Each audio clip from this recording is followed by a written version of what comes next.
నా చిన్నతనంలో మా అమ్మగారు యేసు ప్రభు తొందరగా వస్తున్నారు అని చెప్పింది అమ్మ. నేను చాలా జాగ్రత్తగా అమ్మ చెప్పే మాటలు నేను విన్నాను. శాంసన్ స్టోరీ చెప్పేది, అబ్షాలోమ్ స్టోరీ చెప్పేది, జీసస్ స్టోరీ చెప్పేది, మేరీ స్టోరీ, యోసేఫ్ స్టోరీ అమ్మ ఇవన్నీ చెప్తా ఉండేది. మేమందరం కూడా ఇలాగ అమ్మ చుట్టూరా కూర్చుంటూ ఉండేవాళ్ళం. చాలామంది పిల్లలం కదా. అమ్మ ఒకసారి రాకడ గురించి చెప్తే నా మనసులో చాలా శాశ్వతంగా అది ఉండిపోయింది. యేసు ప్రభు మళ్ళీ వస్తున్నాడు. అమ్మ ఎందుకు వస్తున్నారంటే మనల్ని తీసుకొని పరలోకానికి వెళ్ళిపోతారు అని అమ్మ చెప్పింది. సరే నేనేం చేశానంటే ఉదయమే బ్రష్ గిష్ ఏం చేసుకోలేదు. అప్పుడు మనందరూ తెలుసు కదా, పండ్ల పొడి ఉండేది. అలాగే నేను నిశ్చంతగా కూర్చున్నాను. నా బుక్స్ ఏం సర్దుకోలేదు, నా స్కూల్ డ్రెస్ ఏం నేను సిద్ధంగా పెట్టుకోలేదు. అమ్మ అన్నది ఏంటి అంత నింపాదిగా ఉన్నావు, బడికి పోవా అని అడిగింది. నువ్వు చెప్పావు కదమ్మా యేసుప్రభు వస్తాడని, ఇక బడి ఎందుకని అన్నాను. నీ మొహం పోరా అని అన్నది అమ్మ. ఎందుకంటే ఆయన వస్తాడు, రేపే వస్తారని నేను చెప్పలేదు కదా అని అన్నది. అవును, చాలామంది ఈ దినాలలో ఏం చేస్తున్నారు అని అంటే క్యాలెండర్ మీద రాసుకుంటూ ఉన్నారు. దయచేసి ఎవరైనా క్యాలెండర్ మీద యేసు ప్రభు అక్టోబర్ మాసము, ఆగస్టు మాసము 17వ తేదీ వస్తారనో, లేకపోతే అక్టోబర్ మాసం 5వ తేదీ వస్తారని ఒకవేళ మీకు చెప్తే మీరు నమ్మొద్దని మనం చేస్తూ ఉన్నాను. విజయవాడలో కూడా ఒక పాస్టర్ గారు అలాగే చెప్పారు. పలానా సంవత్సరం, పలానా డేట్, పలానా మంత్లో దేవుడు వస్తున్నారంటే ఒక ఆమె దగ్గర పాపం కుటుంబిషన్లు ఉన్నాయి. ఆ కుటుంబిషన్లు 10 అమ్మేసింది, ఇల్లు కూడా అమ్మేసింది. వెళ్ళి యేసుప్రభు వస్తున్నాడు పలానా డేట్లనని ఆ విజయవాడ కొండ మీద పోయి కూర్చుంది. యేసుప్రభు రాలేదు, ఇల్లు పోయింది, మిషన్స్ అన్ని అమ్మేసింది, వ్యాపారం పోయింది. పాస్టర్ గారి దగ్గరికి వెళ్ళి ఏడవడం ప్రారంభం చేసింది. అందుకనే జీసస్ వస్తున్నాడని ఎక్కడ రాసుకోవద్దండి, చెప్పండి, ఎక్కడ రాసుకోవద్దు? క్యాలెండర్ మీద రాసుకోవద్దు. నేను క్యాలెండర్ మీద చాలా విషయాలు రాసుకుంటాను. ఎవరైనా బర్త్డేలు ఉన్నా, ఎవరైనా ప్రేయర్ మీటింగ్ రమ్మన్నా, ఎవరైనా ఎక్కడికైనా రమ్మన్నా నేను నా క్యాలెండర్లో మార్క్ చేసుకుంటాను. కానీ రాకడ విషయం మాత్రము క్యాలెండర్లో రాసుకోవద్దని ప్రభు నామంపేట ప్రత్యేకంగా మనం చేస్తూ ఉన్నాను. మత్తయి సువార్త 24వ అధ్యాయాన్ని మీరు తెరచి ఉంచండి. మత్తయి సువార్త 24వ అధ్యాయంలో యేసుక్రీస్తు ప్రభుల వారే స్వయంగా ఆయన రాకడ గురించి ఆయన మాట్లాడుతున్నాడు.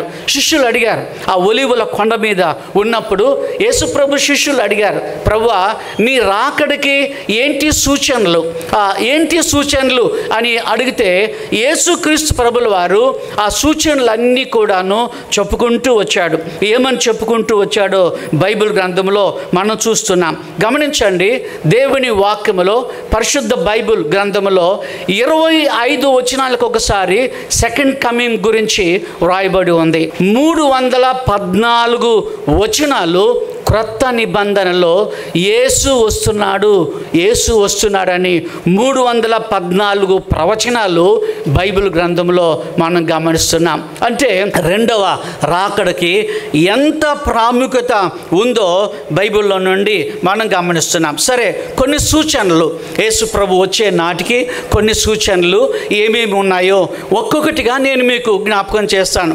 మొదటి సూచన, రెండవ సూచన, మూడవ సూచన, 4వ సూచన, అలాగున కొన్ని సూచనలు యేసుక్రీస్తు ప్రభుల వారే స్వయంగా చెప్పినట్లుగా ఈ మత్తయి సువార్త 24వ అధ్యాయంలో మనం గమనిస్తున్నాం. చూడండి, 24వ అధ్యాయము 5వ వచనములో మొదటి సూచన అక్కడ మనకు కనపడుతుంది. యేసు వస్తున్నాడు, యేసు రాబోతున్నాడు అనడానికి మొదటి సూచన యేసు ప్రభుల వారే చెప్పాడు. ఏమని చెప్పాడు? అనేకులు నా పేరట వచ్చి నేనే క్రీస్తునని చెప్పి పలువురిని మోసపుచ్చెదరు. 4వ వచనం కూడా చూడండి, ఎవడును మిమ్మును మోసపరచకుండా చూచుకొనుడి, నా పేరట అనేకులు నా పేరట వచ్చి నేనే క్రీస్తుని అని చెప్తారు అని అంటున్నారు. నేను చాలామందిని చూశాను ఈ మధ్యకాలంలో. ఆఫ్రికాలో ఒక నల్లని వాడు, అనగా నీగ్రో అంటాం కదా, ఆ నల్లని వాడు ఏం చెప్తున్నాడంటే నేను యేసుని అని చెప్తా ఉన్నాడు, నేను క్రీస్తుని అని చెప్తా ఉన్నారు, నన్ను మీరు వెంబడించండి అని చెప్తా ఉన్నారు. మనం నమ్మగలుగుతామా? నేనైతే నమ్మలేదు. ఎందుకంటే యేసు ప్రభు నీగ్రో కాదు ఆయన. ఇంకా చెప్తాను వేరే విషయాలు కూడా. ప్రభు అంటున్నాడు నేనే క్రీస్తునని ఆ పేర్లు పెట్టి పిలిచేవారు, అద్భుత కార్యాలు చేసేవాళ్ళు మనకు కనబడతారు అంటున్నారు. ఈ దినాల్లో చూడండి చాలా అద్భుత కార్యాలు అని చెప్తా ఉన్నారు, పేర్లు అంటూ పిలుస్తూ ఉన్నారు, మీరు ఏ రంగు వస్త్రాలు వేసుకున్నారో చెప్తూ ఉన్నారు. ఇవన్నీ కూడాను మతపరమైనటువంటి సూచనలు. యేసు ప్రభు మొదటిగా మతపరమైనటువంటి సూచనల గురించి ఆయన మాట్లాడుతూ ఉన్నాడు. ఈ దినాలలో మతపరమైన విషయాలు చాలా జరుగుతున్నాయి. ఈ మధ్య కాలంలోనే మన రోమ్ నుండి పోప్ గారు ఆయన ముస్లిం కంట్రీస్కి ఆయన వెళ్ళాడు. ఆయన ముస్లిం కంట్రీస్కి వెళ్ళి పోప్ గారు ఒక ఉత్తరం మీద ఒక లెటర్ మీద ఆయన సంతకం చేశాడు, ఒక ఒప్పందం చేశాడు. ఏంటంటే మీ ముస్లిం దేవుణ్ణి అల్లాను మేము నమ్ముతాం, మా యేసును మీరు నమ్మండి అని చెప్తా ఉన్నారు. మనం నమ్మగలుగుతామండి?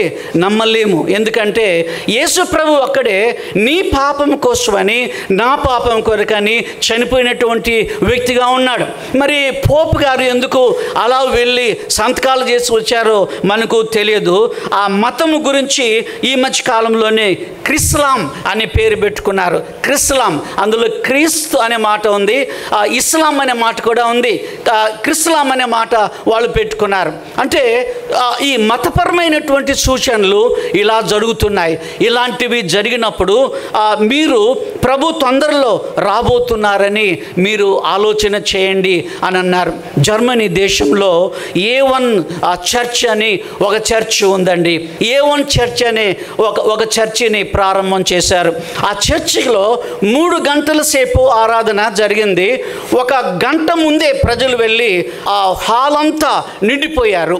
ఎందుకు విచిత్రమైన విషయం ఏంటంటే ఒక రోబో దేవుని వాక్యాన్ని చెప్పబోతూ ఉంది, ఒక రోబో ప్రభు వాక్యాన్ని చెప్పబోతుంది.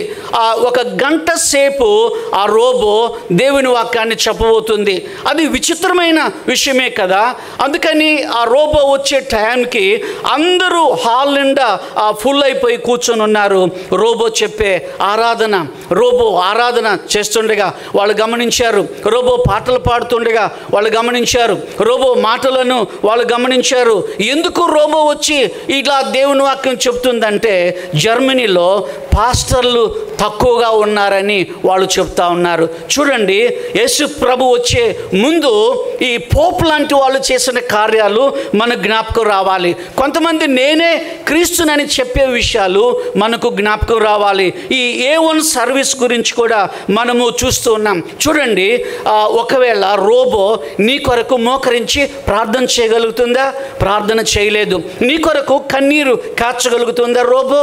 అలాగున కన్నీరు కార్చడానికి వీల్లేదు. ఈ దినాలలో స్క్రీన్ మీద ఆరాధనలు మనందరికీ తెలిసిపోయింది. ఇప్పుడు ప్రతి జిల్లాలో కూడాను, ఇక్కడ హైదరాబాద్లో ఉన్న దైవజనుడు తెర మీద ఆరాధనలు, అది కొంచెం విచిత్రంగానే ఉంది మనకు, ఎప్పుడు మనం కని విని ఎరిగినటువంటి విషయం.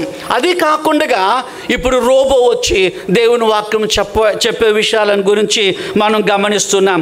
ఇంకొక విషయం కూడా, ఒక ఆఫ్రికన్ పాస్టర్ గారు పరలోకంలో ప్లాట్లు ఉన్నాయని అమ్ముతూ ఉన్నాడు. పరలోకంలో స్థలాలు ఉన్నాయి, మీకు కావాలంటే కొనుక్కోండి అని కొంతమంది ఆల్రెడీ బుక్ చేసుకున్నారు. ఇవన్నీ కూడాను ప్రభు వచ్చే నాటికి విచిత్రమైన విషయాలు జరుగుతాయి. అనేకులు నా పేరట వచ్చి నేనే క్రీస్తునని చెప్పి పలువురిని ఏం చేస్తారట అండి? మోసపుచ్చుదురు. ఆ మాట మళ్ళీ చెప్దామండి, మోసపుచ్చుదురు. ఎవడునూ మిమ్మను మోసపరచకుండా చూచుకొనుడి. ఆక్స్ఫర్డ్ యూనివర్సిటీలో ఒక ఆయన నేను జీసస్ అని చెప్పుకున్నాడండి. ఆయనకు 20-30 మంది శిష్యులు ఉన్నారు. మన ఇండియా నుండి కూడా ఆక్స్ఫర్డ్ యూనివర్సిటీలో చదువుకోవడానికి ఒక మంచి బిలీవర్ వెళ్ళాడు. ఆయనకు దేవుని వాక్యం బాగా తెలుసు. ఆయన దగ్గరికి వచ్చి నేనే యేసునని చెప్పుకుంటున్నటువంటి ఆ వ్యక్తి మన ఇండియన్ క్రిస్టియన్ బిలీవర్ దగ్గరికి వచ్చి, నీవెందుకు నన్ను వెంబడించడం లేదు? చూసారా, ఇతర దేశాలు చాలామంది నన్ను వెంబడిస్తున్నారు, నాకు చాలామంది డిసైపుల్స్ ఉన్నారు. నీవు ఇండియా నుండి వచ్చావు, మరి నీవు ఆసియాకు సంబంధించిన వాడివే కదా, నువ్వు నన్ను ఎందుకు నమ్మడం లేదు? నేను జీసస్ అని ఆయన పదే పదే మన ఇండియన్ బిలీవర్కి చెప్తా ఉంటే ఆ భారతీయుడు ఏమన్నాడంటే, నువ్వు జీసస్వా? అవును, నేను జీసస్ని. మళ్ళీ అడిగాడు, నువ్వు యేసు ప్రభువా? అవును, నేను యేసు ప్రభుని. నువ్వు యేసు ప్రభు అయితే నీ చేతుల్లో గాయాలు చూపెట్టు అని అన్నారట. మోసపరచకుండా చూచుకోండి అని అంటే, ప్రక్కలో గాయాలు ఉంటేనే యేసు ప్రభు, చేతుల్లో గాయాలు ఉంటేనే యేసు ప్రభు, తల మీద ముళ్ళ కిరీటం పెట్టిన ఆ మచ్చలు ఉంటేనే యేసు ప్రభు, ఆయన కాళ్ళలో గాయాలు ఉంటేనే యేసు ప్రభు. అందుకే ప్రభు అంటున్నాడు, ఎవడైనా పనికిమాలినోడు వచ్చి నేను జీసస్ అని చెప్తే, నీవు నేను ఒకవేళ మనకు బైబుల్ తెలుసు ఉంటే ఏమని మనం అడగాలి? నీ గాయాలు ఎక్కడ అని అడగాలి. ప్రియమైన దేవుని బిడ్డలారా, మతపరమైనటువంటి సూచనల గురించి మనం ఆలోచన చేస్తూ ఉన్నాం. ఈ దినాలలో చాలామంది మేము యేసులము, ఒక ఆయన అయితే 300 మంది శిష్యులను ఏర్పాటు చేసుకున్నారు. ఆ లోపల ఆయన ఏమేమో చేస్తున్నారు, యేసు ప్రభు అని చెప్పి లోపల ఏమేమో చేస్తూ ఉంటే పోలీసు వాళ్ళు ఆ భవనం చుట్టూరా మూగినందువలన ఆ గురువు గారు ఆయన శిష్యులు అందరూ లోపల ఉండి చనిపోయారు. గమనించారా? యేసు ప్రభు వచ్చే నాటికి ఇవన్నీ కూడాను మతపరమైన సూచనలు అని బైబిల్లో మనం చూస్తున్నాం. ప్రియమైన దేవుని బిడ్డలారా, కృత్రిమ యుగాన్ని ఒకటి తయారు చేసుకుంటూ ఉన్నారు. కృత్రిమ యుగం అంటే ఆ రోబోలు ఏం చెప్తున్నారు అని అంటే, మానవాళ్ళందరినీ చంపేసి మేము పరిపాలన చేస్తామనని రోబోలు సాక్ష్యం చెప్తా ఉన్నారు. గమనించారా? ఈ మధ్యకాలంలో ఒక కృత్రిమ సూర్యుడిని కూడా భారతదేశము తయారు చేస్తుందని మనం వింటున్నాం. అనగా దేవుని సృష్టిని మర్చిపోవడానికి మానవులు ఏం చేస్తున్నారు అంటే, ఇలా కృత్రిమైనటువంటి విషయాలను, కృత్రిమ యుగాన్ని తయారు చేస్తూ వస్తున్నారు. దేవుని వాక్యం తెలిసిన మనందరం కూడాను యేసు అని ఎవరైనా మనకు చెప్తే ఆయన గాయాలను మనం చూడాలి. ఆయన నీవు నేను ఆ తోమా వలె గుర్తుపట్టాలి. రెండో విషయాన్ని చూద్దాం. ఒకటి మతపరమైన సూచనలు అని నేర్చుకున్నాం. రెండవది సాంఘిక పరమైన సూచనలు. సాంఘిక పరం అంటే ఒక మాట చెప్తాను. ఈ సాంఘిక అనే మాట మీకు అర్థమైందో లేదో నాకు తెలియదు. సాంఘిక పరం అంటే అమ్మ, నాన్న, స్నేహితులు, ఇరుగు పొరుగు అనగా మనందరం కూడాను సాంఘిక పరమైన ఈ లోకంలో మనం జీవిస్తూ ఉన్నాం. గవర్నమెంట్ వాళ్ళు కూడా సాంఘిక సంక్షేమ కార్యక్రమాలను వాళ్ళు జరిగిస్తూ ఉన్నారు. సాంఘిక పరమైనటువంటి సూచనలు ఏంటి అని అంటే 24వ అధ్యాయము, ఇదే మత్తయి సువార్త 24వ అధ్యాయము 12వ వచనంలో సాంఘిక పరమైనటువంటి విషయాలను గురించి యేసు ప్రభు చెప్తా ఉన్నాడు. మొదటిది మతపరమైన సూచన, రెండవది సాంఘిక పరమైనటువంటి సూచన. ఏంటి ఆ సూచన? 24:12 చదువుదామా. అక్రమము విస్తరించుట చేత అనేకుల ప్రేమ చల్లారును అని వ్రాయబడి ఉంది. ప్రేమ చల్లారిపోతుంది, ప్రేమ మీద నీళ్లు పోసినట్లు అవుతుంది. భర్త అంటే ప్రేమ ఉండదు, భార్య అంటే ప్రేమ ఉండదు. మొన్న ఒక పాస్టర్ గారి దగ్గరకు వచ్చి ఒక ఆమె ఏడుస్తూ ఉంది. ఎందుకు ఏడుస్తున్నావు అమ్మా అంటే, మా ఆయన ఒక హిందీ పాట పాడుతున్నారని ఆ తల్లి పాస్టర్ గారికి చెప్పింది. ఏం పాట అమ్మా అని అడిగాడు. అంటే దిల్ దివానా అనే పాట పాడుతున్నారు. పాస్టర్ గారు అన్నారు, మంచిదే కదా, దిల్ దివాన్ అంటే మంచిదే కదా. అంతవరకు బాగానే ఉంది సార్. ఇంకొక వచనం పాడుతున్నాడు. ఏంటమ్మా అంటే, దిక్కులేందానా, దిల్ దివానా, దిక్కులేందానా. అంటే కొన్నిసార్లు భార్యలు దిక్కులేని వాళ్ళలాగా మనం చూస్తాం. ఇక్కడ చూడండి, బైబిల్లో అక్రమం విస్తరించుట చేత అనేకుల ప్రేమ చల్లారిపోతుంది. భర్తలో ప్రేమ ఉండదు, భార్యలో ప్రేమ ఉండదు, పిల్లల్లో ప్రేమ ఉండదు. అమ్మ నాన్న తీసుకెళ్ళి ఎక్కడ హాస్టల్లో పెట్టేస్తాం, ప్రేమ ఉండదు. మీరు 2వ తిమోతి 3వ అధ్యాయములో మీరు గమనించండి.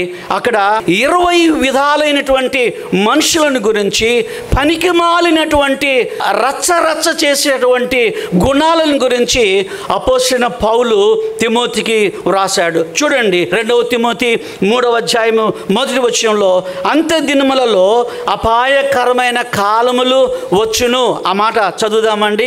అంత్య దినాలలో అపాయకరమైన కాలములు వచ్చును. ఒకటి, మనుషులు స్వార్థ ప్రియులు అవుతారు. స్వార్థం, నా ఆస్తి నాదే, మా నాయనకి నేను ఎందుకు పెట్టాలి, మా అమ్మకి నేను ఎందుకు పెట్టాలి, నా చెల్లికి నేను ఎందుకు భాగం ఇవ్వాలి, నా కూతుర్లకి నేను ఎందుకు భాగం ఇవ్వాలి, నా కొడుకులకే నేను భాగం ఇస్తాను.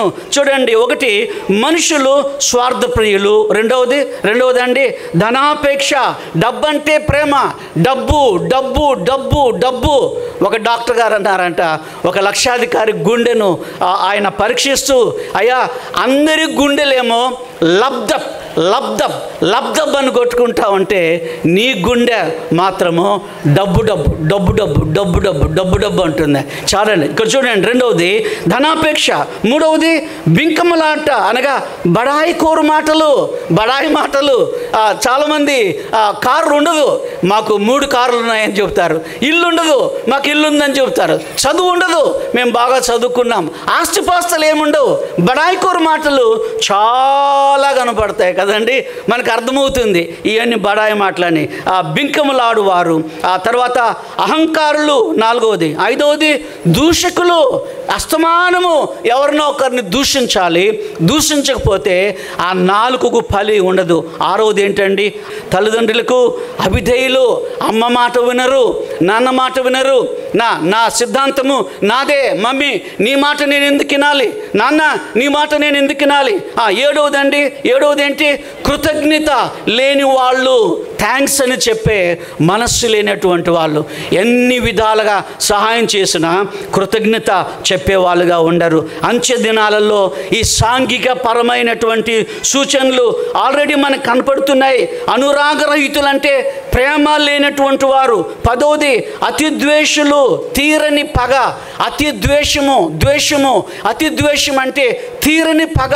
చచ్చిపోయేంత వరకు పగ. అమ్మ మీద పగ, భర్త మీద పగ, నాన్న మీద పగ, పాస్టర్ గారి మీద పగ, దైవ సేవకురాండ్రి మీద పగ. అది బైబిల్లో మనం చూస్తూ ఉన్నాం. అనురాగరహితులు, అతి ద్వేషులు, తీరని పగలిన వారు. 11వది అపవాదకులు. అపనిందలు ప్రచారం చేసేవాళ్ళు. ఎవరైనా సరే పాపము చేస్తే అపనిందలన్నీ కూడాను ప్రచారం చేసేవాళ్ళు. నాకు తెలిసిన ఒక పాస్టర్ గారు ఉన్నారు. ఆయన ఎప్పుడు పోయినా దేవుని వాక్యం అడుగుతాడేమో, ఏమైనా అనుమానాలు చెప్దామని నేను సిద్ధంగా ఉంటాను. ఆయన ఏం చెప్తారంటే, మా పక్కింటి ఒక అమ్మాయికి గర్భం వచ్చింది పాస్టర్ గారు, వీడికి ఎందుకు అవన్నీ, అటు పక్క అబ్బాయితో ఒక అమ్మాయి లేచిపోయింది. నేను ఒకరోజు ఆయన అడిగాను, ఇవి తప్ప నీకేం కనపడవారా అని అన్నాను. అన్నాను, క్షమించండి దైవజనుడే. ఎందుకు అని అంటే, ఇలా అపనిందలన్నీ కూడాను నోట్లో పెట్టుకొని అందరికీ మనం అప్పగిస్తున్నాం అనుకోండి. అపవాద ప్రచారకులు. మీకు ఒక పేపర్ ఉండాలి, మీకు ఒక కాలం ఉండాలి, ఇష్టం వచ్చినట్టు చెప్పడం ఉండాలి. లేనిపోని వార్తలన్నీ పుట్టిస్తూనే ఉంటారు. అతి ద్వేషులు, అపవాదకులు. 12వది ఏంటండి, అచితేంద్రియులు. తమను అదుపులో పెట్టుకోలేనటువంటి వాళ్ళు అని అర్థం. 13వది క్రూరులు. 14వది సజ్జన ద్వేషులు. మంచి అంటే వాళ్ళు గిట్టుబాటు ఉండదు. 15వది ద్రోహులు. 16వది మూర్ఖులు. మూర్ఖులంటే మీకు తెలుసు కదా, నేను చెప్పనవసరం. 17వది గర్వాంధులు, గర్విష్ఠులు. ఎంత గర్వం అంటే చాలా గర్వం ఉంటుంది చాలామందికి. అలాగే 18వది దేవుని కంటే సుఖానుభవమును ఎక్కువగా ప్రేమించేవారు. ఆరాధనకు వెళ్ళకుండా దుప్పటి కప్పుకొని పడుకోవడం, ఆరాధనకు వెళ్ళకుండా క్రికెట్ చూస్తూ ఉండడం. ఇంకా ఏమంటున్నాడు, పైకి భక్తి గల వారు వలె నటించి దేవుని శక్తిని ఆశ్రయించిన వారు.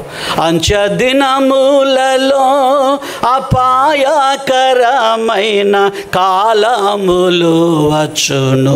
అంత్య దినములలో మనుషులు స్వార్థ ప్రియులౌదురు, ధనాపేక్షులు బింకములాడుచు వచ్చు. అహంకారులు దూషకులౌదురు, అహంకారులు దూషకులౌదురు. తల్లిదండ్రుల కావి జయులయి, తల్లిదండ్రుల కావి జయులయి.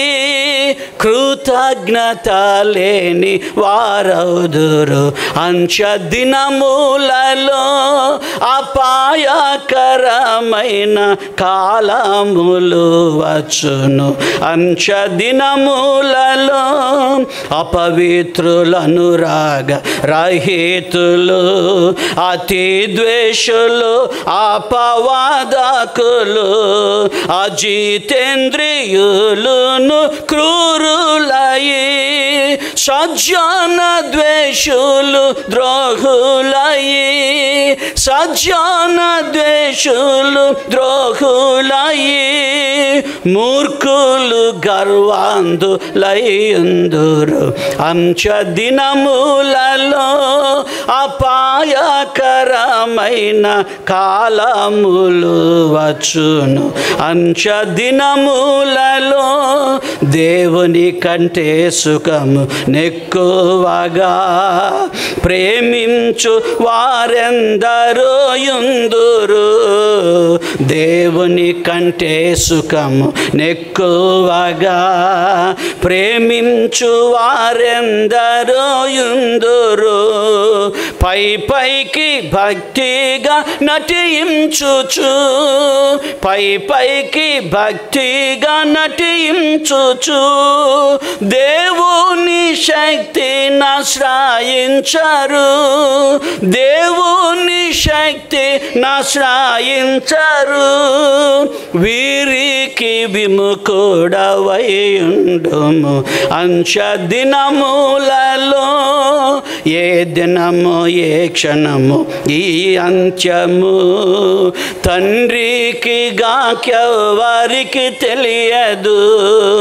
ఎల్లప్పుడూ సిద్ధ మనసు గల, ఎల్లప్పుడూ సిద్ధ మనసు గల విశ్వాసి వయ్యుండు విధి నీదేగా, విశ్వాసి వయ్యుండు విధి నీదేగా.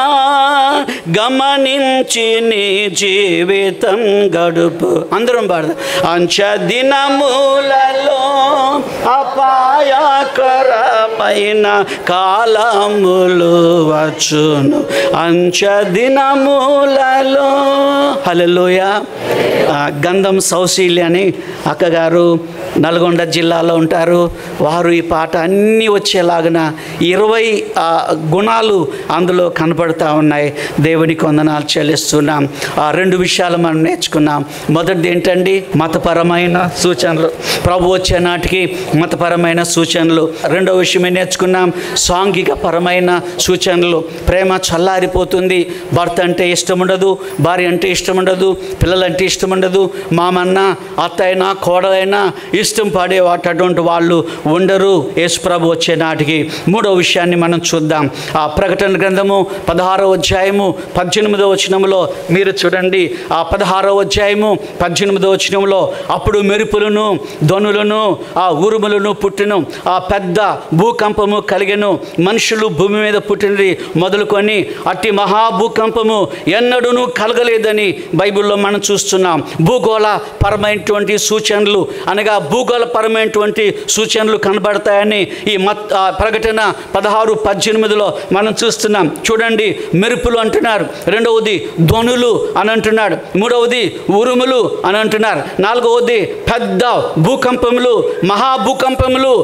పోయిన వారం మీ అందరూ తెలుసు కదా, కేరళలో కొన్ని వందల మంది చనిపోయారు. ఆ కొండ చెరువులు కూలి ఇలాంటి భూకంపములు కలుగుతాయని చెప్తున్నారు. సునామీ అప్పుడు మీకు తెలుసా ఎంతమంది సునామీ వచ్చినప్పుడు చనిపోయారు. 2,25,000 మంది చనిపోయారు. 2,25,000 మంది చనిపోయారు. ఎందుకు చెప్తున్నాను? ప్రభు వచ్చే నాటికి ఇలాంటి భయంకరమైన ఉరుములు, మెరుపులు, ధ్వనులు, పెద్ద భూకంపాలు, మహాభూకంపాలు కలుగుతాయని దేవుని వాక్యంలో మనం గమనిస్తున్నాం. గమనించారా? భూకంపాలు కలుగుతున్నాయంటే ఆయన రాకడ సమీపంగా ఉంది. ఉరుములను చూస్తున్నామంటే ఆయన రాకడ సమీపంగా ఉంది. చంద్రునిలో రక్తం అంటున్నారు. లాతూరు ప్రాంతంలో జరిగినటువంటి 11,000 మంది ఆ భూకంపంలో చనిపోయారు. ఇలా మనం చెప్పుకుంటూ వెళితే భూగోళపరమైనటువంటి సూచనలు ఈ రోజులలో మనం గమనిస్తున్నాం. పోయిన వారంలోనే కేరళకు ఎవరు రావద్దు అని ప్రభుత్వం వాళ్ళు సూచించారు. ఎవరు అక్కడికి వెళ్ళడానికి వీల్లేదు. ఎందుకంటే అక్కడికి వెళితే సెక్యూరిటీ ప్రాబ్లం అవుతుందేమో, మనకు కూడా ప్రమాదం అవుతుందేమో. కనుక ప్రియమైన దేవుని బిడ్డలారా, ఇలాంటివన్నీ ప్రభు వచ్చే నాటికి మనం చూస్తున్నాం. 4వ విషయాన్ని మనం చూద్దాం. 4వ విషయం ఏంటంటే సైనిక పరమైనటువంటి సూచనలు. సైనిక పరమైన సూచనలు. మత్తయి సువార్త, మళ్ళీ మత్తయి సువార్తలోకి వద్దాం. 24వ అధ్యాయము 7-8 వచనాలు మీరు గమనించండి. 7-8 వచనాలు చూడండి. జనము మీదకి జనము, రాజ్యం మీదకి రాజ్యము లేచును, అక్కడక్కడ కరువులు, భూకంపములు కలుగును అని బైబిల్ గ్రంథంలో మనం చూస్తున్నాం. ఆ మధ్యకాలంలో రష్యా, యుక్రెయిన్ వాళ్ళకి యుద్ధాలు జరిగాయి. ఇస్రాయేల్ వాళ్ళు గాజా మీద యుద్ధం చేశారు. ఇప్పుడు లెబనాన్ మీదకు వెళ్ళారు. ఎన్ని విషయాలు చూడండి. ఒక ఆయన ఏమన్నాడంటే 100 స్థలాలలో యుద్ధానికి సిద్ధంగా ఉన్నారు అని చెప్తున్నారు. 100 స్థలాలలో 3వ ప్రపంచ యుద్ధానికి సిద్ధపడి ఉన్నారు అని చెప్తున్నారు. 3వ ప్రపంచ యుద్ధము రాబోతుందేమో అన్న సూచనలు మనందరికి కూడా కనపడుతున్నాయి. 4 విషయాలు గమనించాం. మొదటిది మతపరమైన సూచనలు. ప్రభు వచ్చే నాటికి మతపరమైన సూచనలు కనబడతాయి. రెండవది సాంఘిక పరమైన సూచనలు. 3వది భూగోళ పరమైన సూచనలు. 4వది సైనిక పరమైనటువంటి సూచనలు కనబడతాయి. 5వది ఏంటంటే అంతరిక్షంలో వింతలు, ఆకాశంలో వింతలు అని చెప్తున్నాడు. చూడండి 24వ అధ్యాయం మత్తయి సువార్త 24-29 చూడండి. 24-29లో ఆ దినమున శ్రమ ముగిసిన వెంటనే చీకటి సూర్యుని కమ్మును, చంద్రుడు కాంతిని ఇవ్వడు, ఆకాశము నుండి నక్షత్రములు రాలును, ఆకాశ మండల శక్తులు కదిలించబడును అంటున్నాడు. ఒకటి చీకటి, రెండవది చంద్రుడు కాంతి ఇవ్వడు. ప్రభు వచ్చే నాటికి చంద్రుని కాంతి తగ్గిపోతుంది, చీకటి కమ్ముకుంటుంది, ఆకాశ నక్షత్రములు రాలుతాయని చెప్తున్నాడు.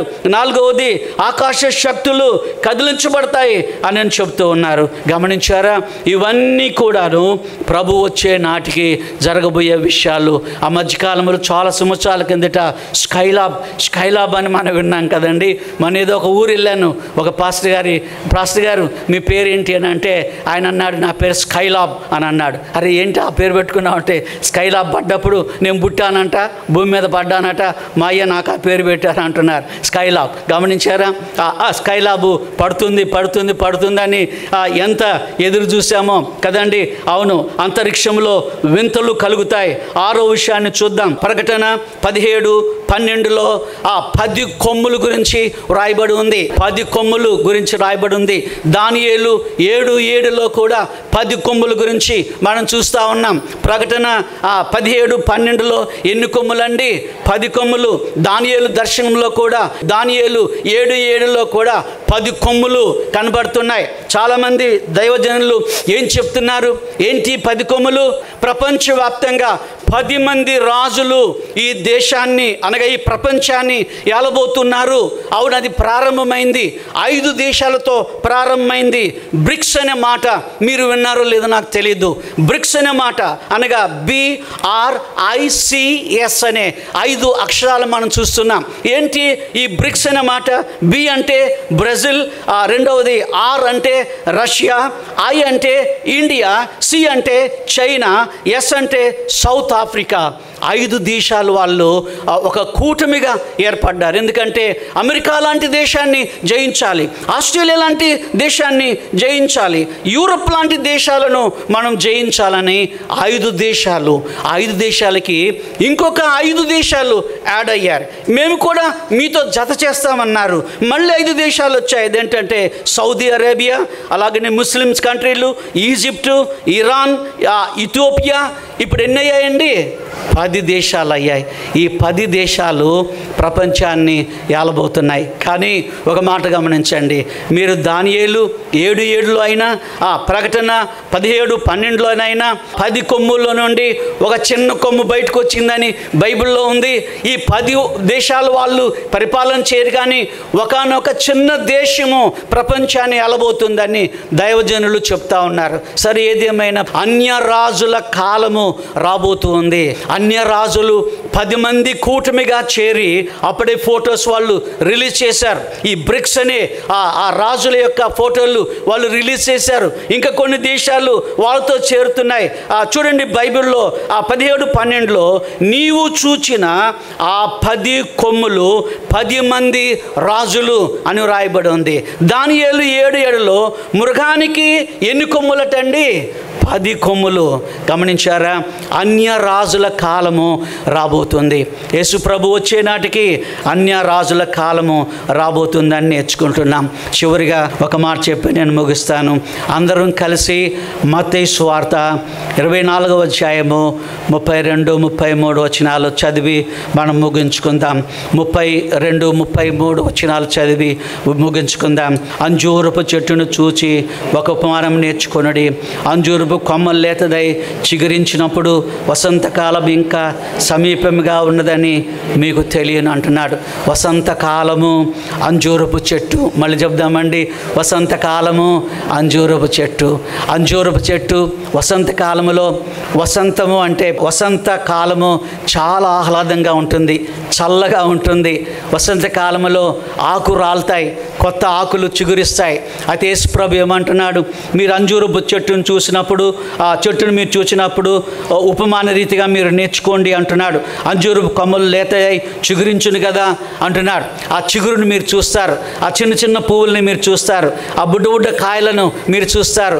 అది మీరు చూసినప్పుడు రాకడ సమీపంగా ఉందని, ఆ సమీపంగా ఉందని మీకు తెలియను అని అంటున్నాడు. హల్లెలూయా చెప్దామండి.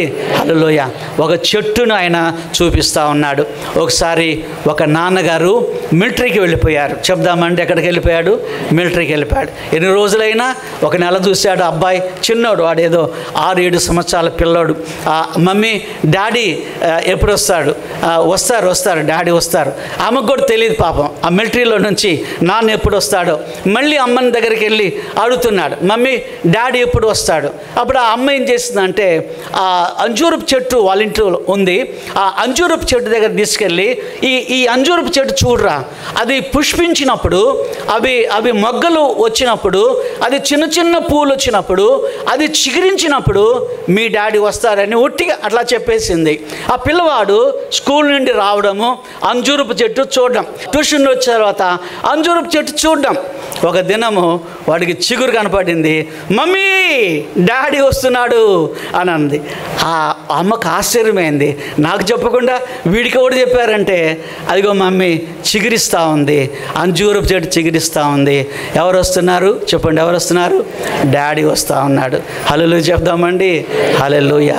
ఈ సూచనలన్నీ కూడాను యేసు ప్రభు వచ్చే నాటికి జరుగుతాయని బైబిల్లో చూస్తున్నాం.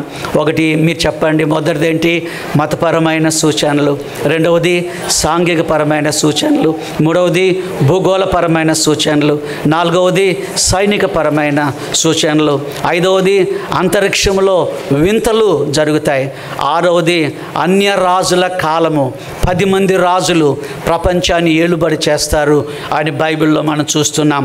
10 కొమ్ముల గురించి.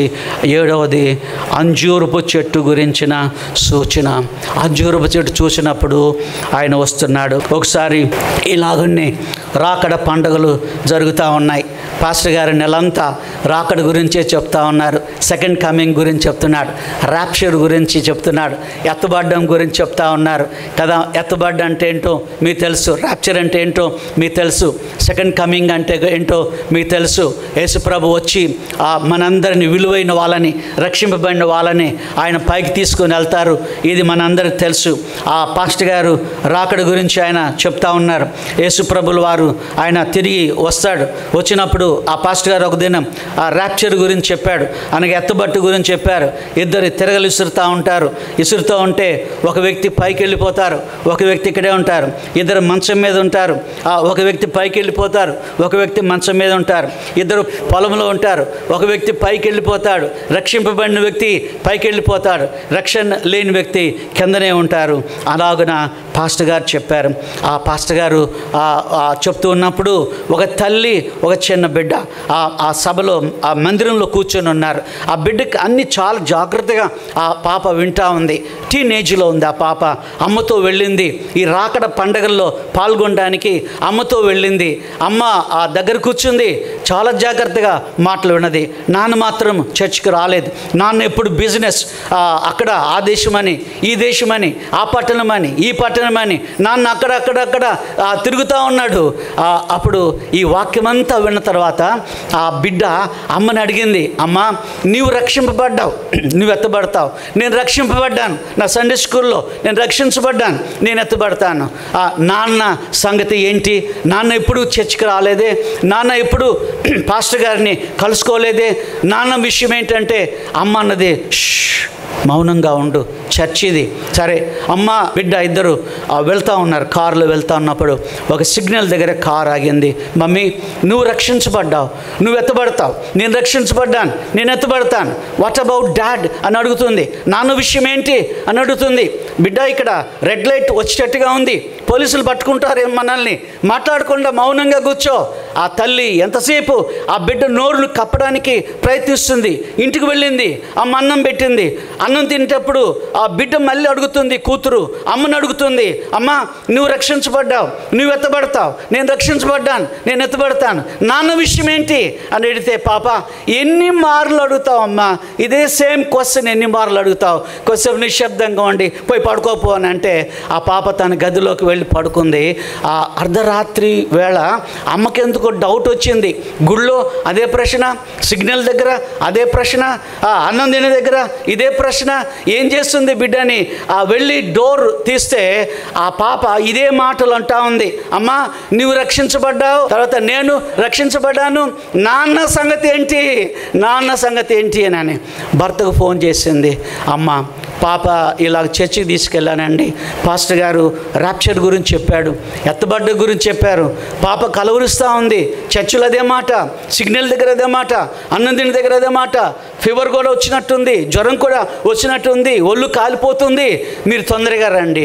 నాన్న వేకోజామున ఫ్లైట్ పట్టుకొని కుమార్ దగ్గర వచ్చి చేయబట్టుకొని చూస్తే కాలిపోతుంది.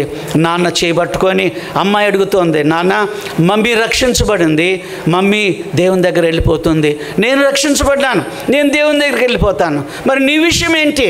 పిచ్చి కోపం వచ్చింది నాన్నకు. పాస్టర్ గారికి వేకోజామున ఫోన్ చేసి, బుద్ధి లేని సర్మన్స్ అన్నీ ఎందుకు చెప్తారండి మీరు? మందిరంలో నా కుమార్తె చావు బ్రతుకుల్లో ఉంది, ఆమె కలవరిస్తూ ఉంది, ఏం చెప్పారు మీరు గుళ్ళో? పాస్టర్ గారిని కేకలేస్తే పాస్టర్ గారు అన్నారట, నీతో దేవుడు చాలాసార్లు మాట్లాడాడురా, నువ్వేమి వినలేదు, ఇప్పుడు ఎవరి ద్వారా మాట్లాడుతున్నాడు? బిడ్డ ద్వారా, కుమార్తె ద్వారా మాట్లాడుతున్నాడు.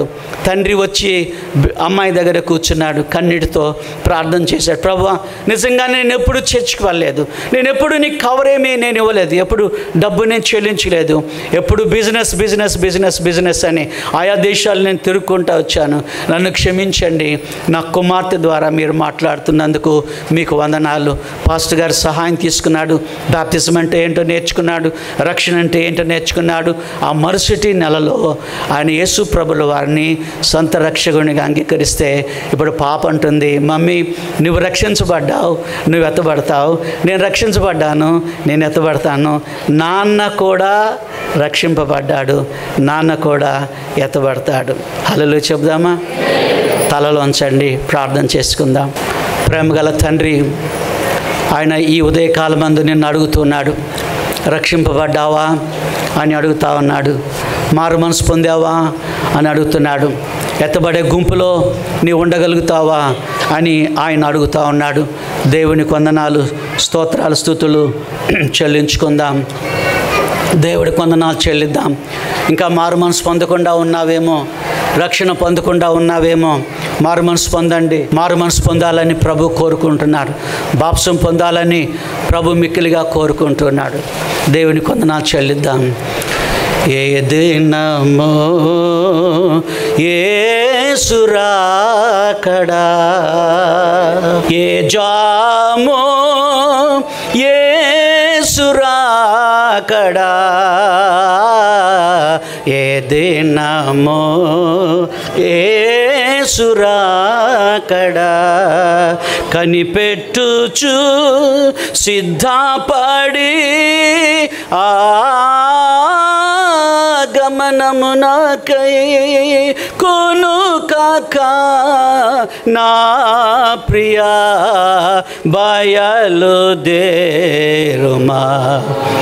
ఏ దినమో యేసు రాకడా, ఏ జామో యేసు రాకడా,